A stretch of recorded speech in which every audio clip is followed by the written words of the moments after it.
Mothers. They are our first guides, our first protectors. Hell, they create us. But what happens when the very person that creates you is the same one that is trying to destroy you? This is the series Your Mother is Your Biggest Hater, Part 1, The Seven Signs.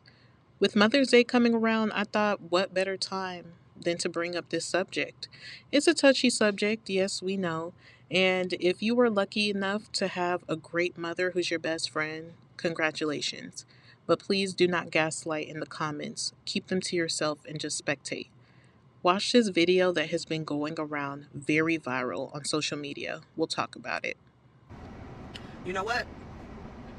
My 16-year-old daughter could never, ever, ever, ever, ever, ever, ever wear my perfume again. Let me tell you why.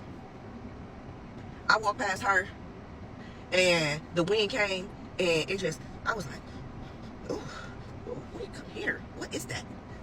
She was like, oh, this your perfume. Mm. Now, the overprotective mother is coming out. Because why? You smell so good, and if I'm walking past you, and your smell take me back, like, I can just imagine how your smell gonna take back other people, men too. You cannot wear my perfume anymore. Nope. You gonna stay in Bath and Body Works, whatever. The body mist, the body. I don't even want you in the body oil because there's some of these body oils that's out here, baby. I don't want nobody walking past you thinking that you delicious. You 16 and you stink. God damn it. No, she cannot wear my perfume anymore. And the lie detector determined you are a hater. Now, thankfully, the comment sections did pass the vibe check, and we all see what it is for what it is. I mean, look at the top comment. Mothers be your biggest hater. True. Y'all always think it's about a man. They always think it's about a man. So male centered. And why are we sexualizing perfume and smelling good? Fun fact, personal story, I kind of went through the same thing with my mom. She did not like me smelling good to the point where it actually affected my health, but we'll get into that in another video. This thing runs deep, it cuts deep. Okay, some people were raised by women who were supposed to protect us and just didn't. Some women were raised by people who are meant to nurture us and they just wounded us in the process, did everything to stop you. And you might be asking yourself, why does this happen? How does this even tie into spirituality? Well, giving birth, having a child, is the highest form of spirituality. You are literally creating a new being, a new soul. So it is the highest honor, and some people are just not cut out for the job. Here's the definition of what a mother is. But I love the verb, bringing up a child with care and affection. You can't just take care of a child and feed them and clothe them and say, well, at least they're feeding and clothing them. I see that a lot on social media. You're supposed to do that. Either way, if you don't do that, CPS is going to knock on your door. You're supposed to clothe them and house them. Do you give that child affection? Do you nurture them? Do you tell them everything's going to be okay? Do you pour into them? Do you invest into your child? Do you stand up for your child? Do you take up for your child? Or do you put your child in the hand of predators? We can really get into it, but this is just part 1. I wonder how many parts we'll have. So we're going to talk about the 7 signs. First sign, and we're just going by age, right? From birth. From birth, maybe your parents wanted a different gender. And we will talk about fathers, we will talk about boys, but right now we're talking about the mother and daughter wound. Maybe your mom just wanted a boy. Maybe your dad finally wanted a boy, and you guys have been trying for girls, girls, girls, girls, girls, and you were a girl. Okay, then what happens? So it was almost as if you really just did not have a chance. Watch this other video right here. Go. Wait. Another girl. Can we have it? Another girl. Look. It's cute. It's cute. Another girl. Told you. Yeah, little girl, I'm scared too. Because as a mother, like I said, you are supposed to protect your child. I know a lot of times people say the man is supposed to protect and provide. Yeah, in a physical sense. But as a woman, you can make a child with a man, but he can drink 24/7 those 9 months. You cannot have one drink. You cannot drink because it will heavily affect that child.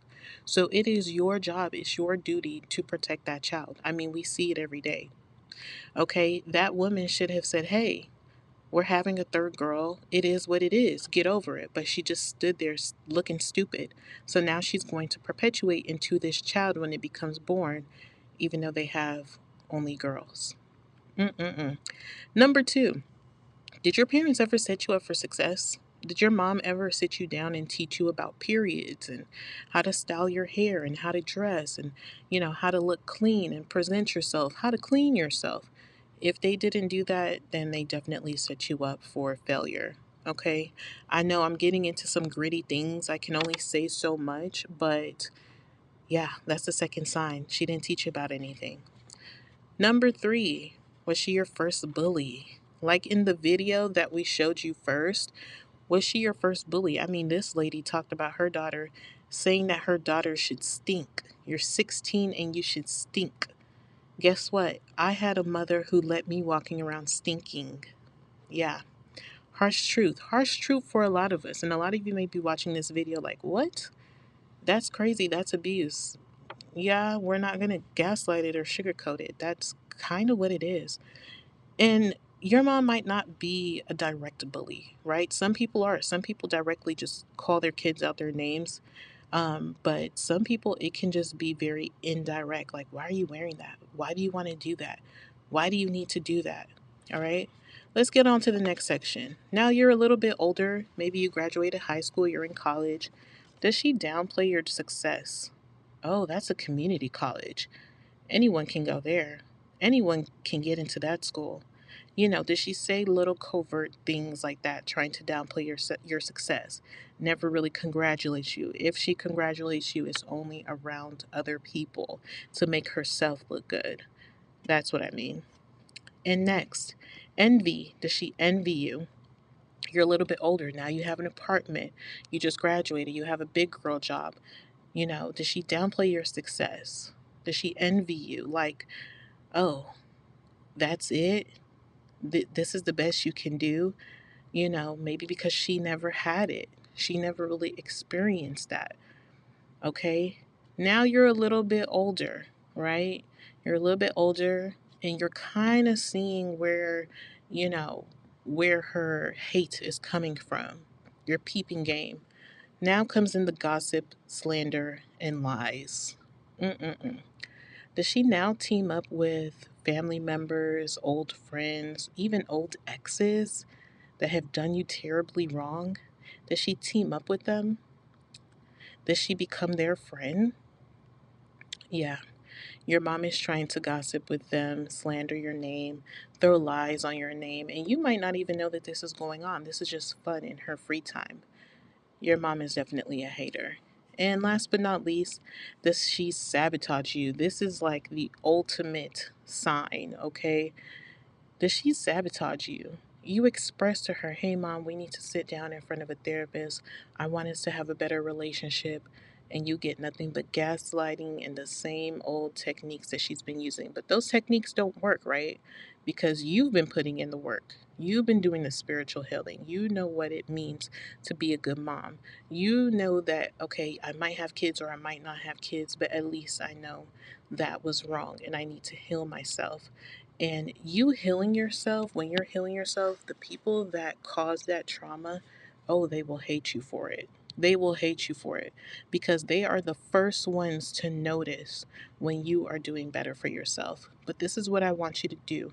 I want you to keep doing better for yourself. I want you to keep on healing. I want you to keep on meditating. I want you to keep on wanting better for yourself. I want you to keep rising when the world tells you to fall back down. I want you to get up and keep going. We're going to discuss some more in part two.